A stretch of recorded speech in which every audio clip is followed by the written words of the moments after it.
Hello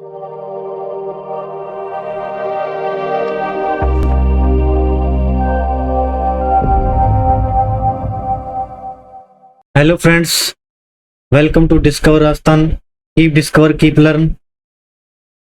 जैसा कि आप सभी को पता है कि साइंस की क्लासें चल रही थी, तो आज हम अपना नया टॉपिक लेके आए हैं सीएनजी। सीएनजी की फुल फॉर्म तो आप सभी को पता है, कंप्रेस नेचुरल गैस, संपीड़ित प्राकृतिक गैस बोला जाता है। तो हम चलते हैं हमारी क्लास की ओर, देखते हैं हमारी स्लाइड, पहली स्लाइड की ओर चलते हैं। तो देखो, सबसे पहले हम अपना कलर चेंज कर लेते हैं ताकि आपको अच्छे से विजिबल हो। देखो, संपीड़ित प्राकृतिक गैस, सीएनजी का पूरा नाम क्या है? संपीड़ित प्राकृतिक गैस। तो ये आपका एग्जाम में क्वेश्चन पूछा जाता है कि सीएनजी का पूरा नाम बताओ। तो सीएनजी का पूरा नाम क्या रहता है? संपीड़ित प्राकृतिक गैस। अब देखो, सीएनजी को कहां से प्राप्त किया जाता है? सीएनजी यह पेट्रोलियम प्राप्त करने वाले स्थानों से प्राप्त किया जाता है। जहां से अपने को पेट्रोलियम मिलता है ना, वहीं से ही हमें सीएनजी को प्राप्त किया जाता है। अब देखो, सीएनजी में सर्वाधिक मात्रा में क्या पाया जाता है? मीथेन। सीएनजी में सर्वाधिक मात्रा में क्या पाया जाता है? मीथेन। और मीथेन यानी कि CH4। और इससे आपको याद रहेगा कि कार्बन की संयोजकता कितनी होती है? 4। कैसे? देखो, 1 2 3 4। तो CH4 कार्बन के साथ कितने जुड़ गए? H कितने जुड़ गए? 4। तो कार्बन की संयोजकता कितनी होती है? 4 होती है कार्बन की संयोजकता। और जिसका 85% होता है। जो सीएनजी में मीथेन गैस पाई जाती है, कौन सी गैस पाई जाती है सीएनजी में? मीथेन। मतलब इसके अलावा और भी गैसें पाई जाती है, पर मीथेन गैस है, इसकी क्या होती है? अधिकता। 85% जो हिस्सा है सीएनजी में, वो किसका रहता है? वो रहता है हमारे मीथेन गैस का। तो देखो, सीएनजी में सर्वाधिक मीथेन गैस पाई जाती है, जिसका प्रतिशत लगभग 85% होता है। अब देखो, सीएनजी है, उसको यूज में क्यों लाया गया? सीएनजी शहरों के व्यावसायिक वाहनों को सीएनजी से चलाया जाता है। जैसे मान लो कि बड़े बड़े शहर हैं, जैसे मुंबई हो गया, मुंबई, दिल्ली, है ना, कोलकाता, बड़े बड़े शहर हैं। जैसे इनमें क्या कि इनमें प्रदूषण की समस्या रहती है। किसकी समस्या रहती है? प्रदूषण की।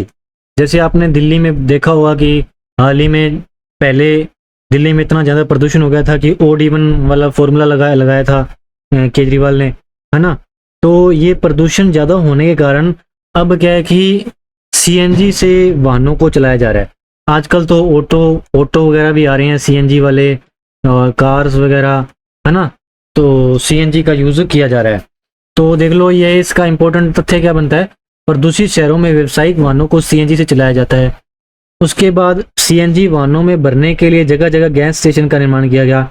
अभी तो देखो, जो महानगर हैं, जैसे बड़े बड़े महानगर हैं और बड़ी बड़ी सिटीज़ हैं, वहाँ तो सीएनजी के लिए अभी पंप भी अवेलेबल हो गए हैं।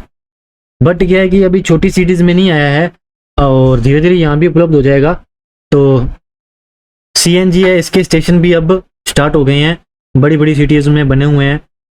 अब भारत का सबसे पहले हमें यह भी पता होना चाहिए, अब सीएनजी के बारे में पढ़ रहे हैं तो हमें पता होना चाहिए कि भारत का पहला सीएनजी जो सेंटर था वो कहाँ लगा। तो जो भारत का पहला सीएनजी स्टेशन था वो तमिलनाडु के नागपट्टनम में स्थापित किया गया। तमिलनाडु के कहाँ पे? नागपट्टनम में। कहाँ पे? नागपट्टनम। तमिलनाडु के नागपट्टनम में जो सीएनजी का पहला है स्टेशन है वो लगा। और यदि हम राजस्थान के एग्जाम के लिए प्रिपरेशन कर रहे हैं तो राजस्थान की बात करें तो राजस्थान में पहला सीएनजी स्टेशन कहाँ लगा है? जयपुर में। राजस्थान में कहाँ लगा है? जयपुर में।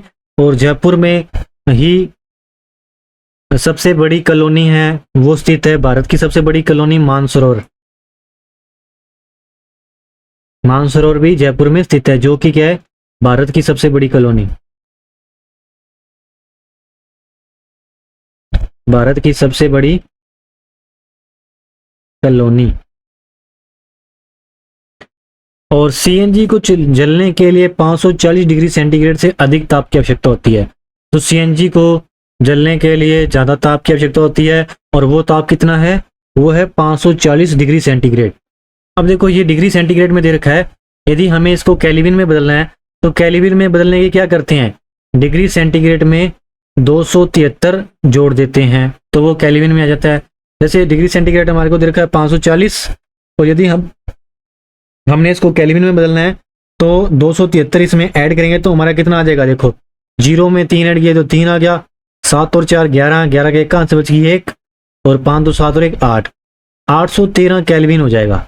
तो डिग्री सेंटीग्रेड को केल्विन में बदलने के लिए क्या करते हैं, डिग्री सेंटीग्रेड को केल्विन में बदलने के लिए 273 क्या कर देते हैं, ऐड कर देते हैं।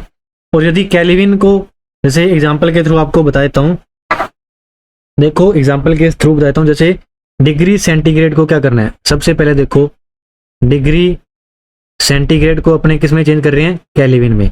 जैसे मान लो हमारे को दे रखा है 0 डिग्री सेंटीग्रेड, इसको केल्विन में चेंज करना है तो 0 + 273 आ जाएगा, तो ये केल्विन में निकालेंगे तो 273 केल्विन आ जाएगा, ठीक है। और यदि मान लो कि आपको बताया कि 5 डिग्री सेंटीग्रेड को केल्विन में बदलो, तो इसमें क्या हो जाएगा, इसमें 273 जोड़ देंगे, 5 में क्या करेंगे, डिग्री सेंटीग्रेड में 273 जोड़ देंगे तो हमारा कितना केल्विन हो जाएगा, 278 केल्विन। और यदि आपको केल्विन दे दिया, केल्विन को यदि आप चेंज कर रहे हो डिग्री सेंटीग्रेड में तो क्या करना पड़ेगा, माइनस करना पड़ेगा, कितना माइनस करना पड़ेगा, 273, ठीक है। जैसे मान लो कि आपको दे दिया 588 केल्विन दे दिया, अब इसको किस में चेंज करना है, डिग्री सेंटीग्रेड में चेंज करना है। तो डिग्री सेंटीग्रेड में चेंज करने के लिए क्या करेंगे, 588 में से 273 माइनस करेंगे तो वो हमारा आएगा, वो किस में आ जाएगा, वो हमारा केल्विन के अंदर आ जाएगा।